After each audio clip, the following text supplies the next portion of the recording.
YouTube! Hey guys, you get the honor of seeing the very first Gay Family Values video in high def. Yay! Look how beautiful Selena looks in high def. And look how handsome Daniel looks in high def. Do I look more handsome in high def? So yeah, for the last few years we've been shooting our videos on this little tiny digital camera, which sadly doesn't work with our editing programs anymore. And we kind of talked about that a little bit in a previous video. Bye, Cam Cam. Yeah. Bye-bye, Cam Cam. We will no longer be shooting videos with this. Daniel seems to think he's going to get it, but we'll see about that. Yeah, we'll have to see. Do you think you've earned that camera? You gonna start making your own YouTube channel? Yes. You make videos for your own YouTube channel? Yes. Yeah, maybe. But nobody will understand it but the other monkeys. Okay. So for our first question, we're going to give it to a mother. But wait. What? What number Ask a Gay Family is this? What number is this? 100. No, number 12. So the first question comes from a straight mother of a 10-year-old daughter who asked us a really cool question, and it's fitting since this is Pride Month, and we might be going to a parade very soon. So go ahead and take it away. Hi dads, I'm a 33-year-old straight mom with a 10-year-old daughter. We have very many gay relatives and friends, and we always appreciate their lifestyle and creativity. This year we'd like to take our 10-year-old daughter to the Gay Pride festivities this June. However, we have a gay friend who said that we'd be crazy to take a 10-year-old to the parade and to some of the festivities in our area. And I feel that my daughter has seen quite enough on TV that's much worse than a show of people who love one another and are expressing themselves and expressing their creativity. And my question is, as dads, will you allow your children to attend the Gay Pride festivities? Thank you so much. Okay, thanks a lot. So, yes, we have taken the kids to the parade. And Every year. Well, almost every year. It's hard to do when you have kids because sometimes it just doesn't work out. Yeah. But, and parking is such a monstrosity. Before we answer it though, I'd like to get Daniel and Selena's point of view because What do you think of Pride they're the Parade? stars of the show. I like it. It kind of bugs me because, well, I don't like to walk. And there's lots of people waving at me. Well, I like that. Yeah, what about people when yelling? They yell, "Hey, Deaf Box! Hey, Deaf Box!" Yeah, I like that. Yeah, we got to meet some cool people. Uh-huh. Yeah. And Is it weird when people notice you at the Pride Parade that you don't know? No. No, not at all. And sometimes at Pride parades, there's people with no shirts on. Yeah. And Does that bother you? yes, How come that bothers you? it's just disturbing. You sometimes wear your shirt at bedtime. Yeah, and it's disturbing to me. Wait, don't hit me. Huh? So Selena, what about you? What do you think about Pride Parade? I mean, do you have fun when we go? Hmm? Do you like watching it more or do you like marching in it? Watching it. You like watching it from the side? So have you seen anything that ever bothered you at Pride Parade? No? And what do we usually do after the parade? Where do we go? What do we do afterwards? We usually go to a fancy restaurant. No, at the parade. There's something we do after the parade's done. So YouTube, there's a place in San Francisco that's always set up. They take the park, the kids' play area in front of City Hall, and every year, if you're there with your kids, you're going to find me and Brian after the parade at the kiddie zone. So where the kids can play on swings and slides and just kind of enjoy, other gay families. I mean, there's other, gay, lesbian parents with their kids there. And I'd say there's probably about, 50, 60 kids there? Yeah. So it's quite a few kids, yeah. All trapped in their little barbed wire enclosure. Is there anything else you want to say about Gay Pride? No. Okay, you can get lost. Peace out. Selena, is there anything else you'd like to say about Gay Pride? Peace. Yeah, what would you like to say? Say it to the camera. It was fun watching it. Yeah, and you always get jewelry, huh?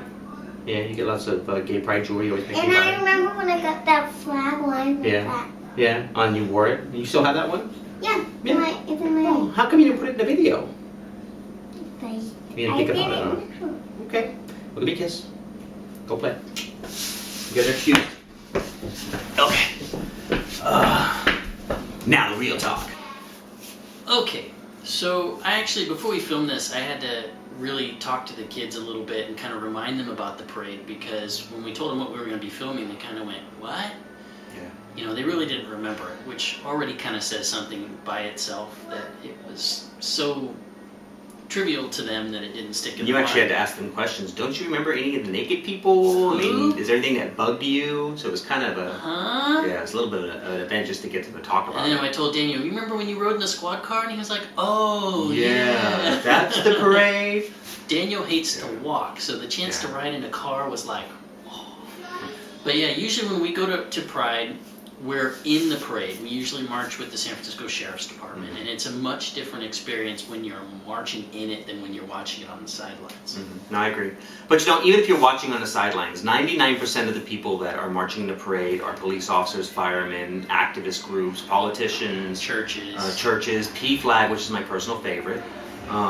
You know, I mean, drag queens, schools, you know, Wells Fargo, Bank of America, Yeah, preschools, you know, corporations, parenting groups, yeah, vets pretty much, groups. Target. So there's a lot of people who are marching from the community.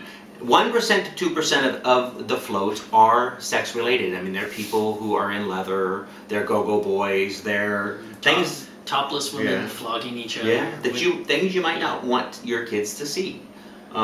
I know from my perspective as a parent, they're great times to bring up conversations with the kids. I personally don't have any problem with nudity. I think that I don't run around the house being nude around the kids. I'm kind of an insecure person. Yeah, that's not what we mean by being okay with but nudity.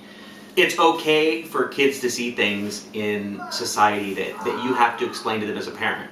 And I think sometimes when kids see things that they question, they're teachable moments, and we can talk to the kids about things that they've seen.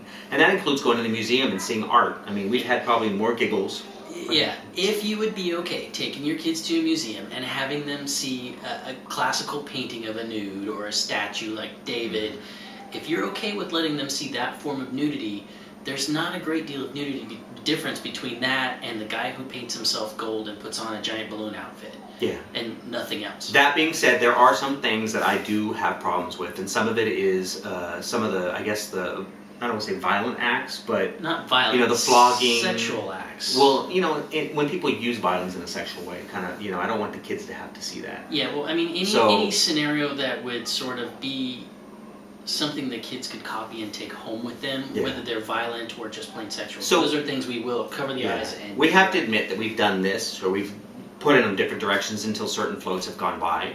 And more than likely, that's going to cause them to wonder more what's that's about than anything else. I mean, usually when you stop kids from seeing things, they have more questions about it than they would have if you just let it happen. But it happened, you know, it really, from our experience, because we've been to quite a few prides, and, you know, 3 or 4 of them have been with the kids. That's such a rare occurrence when we are there. So now, you have to take your daughter to the parade and let us know how it went. I'm expecting a video from you now that I don't know you know how to make videos. And tell your gay friend who said you shouldn't take your 10-year-old daughter to stop being so uptight. You know, to grow a pair. No. Okay, question number 2. Hi there, Love Your Family. My name is Thiago, I'm Brazilian, and I'm 22.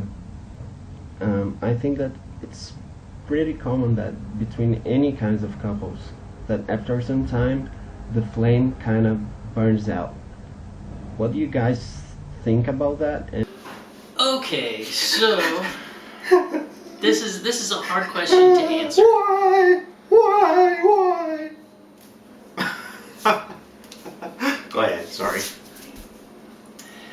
So yeah, I mean, every couple goes through that. You know, we've been together for what, like Almost 16 years. 16? Are you kidding me? Yeah, I can see you're right. Yeah, you're making me right. Yeah, we're not always gonna be so attracted with each other or What? so thrilled with each other. Hello, my flame has not burned out for you. Oh, come on, there are times when you don't want to. No, it has nothing to do with you being attracted to you. It has you getting my nerves. Which, Yeah. don't listen to him because he's not telling the truth. You know, things like sexual attraction do ebb and flow as a relationship goes on over the years. And that has very little to do with I can't believe you're saying that. your heart Yeah. and how you feel about somebody and whether or not you love them. You know what? Brian is sexier to me today than he ever was when he was a young man when we first got together. I have never ever been attracted to young men. And when I first met Brian, he was 23, he looked 18. And we were friends. And I love this, my scruffy guy. I love the bear he's turning into. So I'm completely okay with my old man getting older. And my flame has definitely not dimmed at all for him. There are times in our relationship when we've gone through stressful moments that we get on each other's nerves more than other times. But that's okay. That's human. It's human to you know, fall in and out of love from time to time. Yeah, and But- you know, when you really, truly, genuinely love somebody, that changes over time. It may not burn as hot and intense as it did the first, you know, year or so that you're together, but it does change into something deeper. Brian has always been my best friend, and he will always be my best friend. And you know, we made an agreement when we adopted the kids that this was going to be our long-term life partners. You know, it was a commitment we made to each other before we even adopted. And I think that it's something that is very easy for me to keep my side of the bargain. Although he drives me nuts in a lot of ways. Yeah, the feeling is mutual. So I hope that answered your question. I'm a little disappointed that he's not oohing and awing over me right now, saying, "Ooh, I do what ooh flame?" and ah over him. You know, thought you'd like me the older I got. I do like you the older he gets. Okay, YouTube, take care. We hope you like us in high def. I hope not all my zits and gray and. Well, we do put wrinkles. ourselves on here, warts and all. It's just now Yeah. you can actually see the warts. Okay, we'll talk to you soon. All right. Bye.